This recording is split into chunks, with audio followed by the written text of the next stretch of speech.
Welcome to WILDsides. Today we'll be learning how to hold snapping turtles. So, let's get right to it.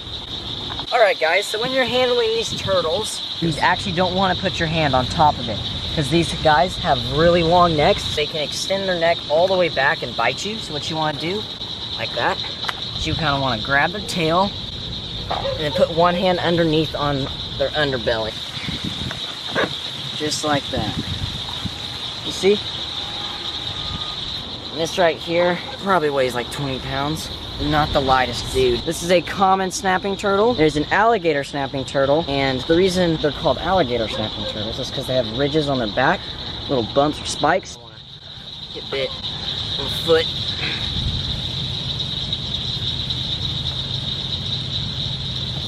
Stop it. There we go. We're gonna go set him over here. There you go, bud.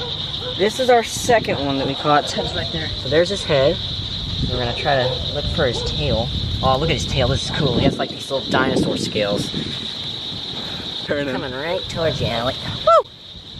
Where's that other one? That's good. Nice and far away. We got a runner.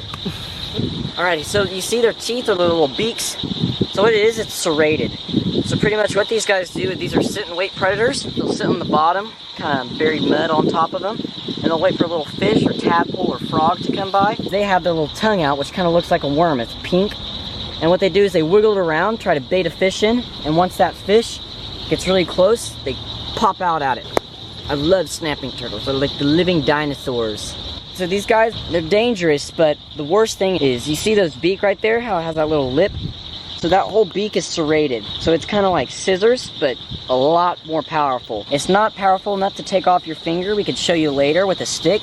But what it does is, once they bite onto you, they can almost lock their jaws so they can't escape. Okay, so his claws aren't as dangerous because he doesn't use those as much. He usually uses them for digging around to put the mud on top of them. But they are very sharp. Alright guys, so this stick will represent your finger, and this turtle's mouth will represent the turtle's mouth. Ooh. Oh, that's cool. There is a myth that the snapping turtle bites you, it will only let go after it thunders, but that is not true. Or else that would suck a lot if it was a very clear forecast. Oh, break this little stick up here. Ooh, look at that one. The funniest thing about these turtles is if you look really closely, you see his nose right there? Kind of looks like a pig. Ooh. Oh man, I got it again. Right there, see that hole? So that hole is where that little worm thing comes out that they lure their prey in. You locked his jaws right there. See you smiling.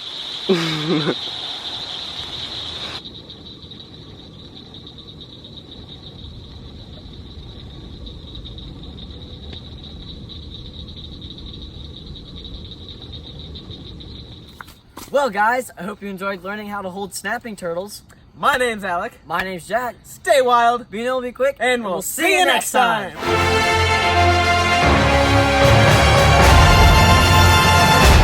Common snapping turtle. Coming right towards you, Alec. Woo! Actually, you know what? The other one. Whoa. Get bit. Oh. Just. There's a reason they call them snappers. It's not powerful enough to take off your finger. We could show you later with my finger. Go. Alright.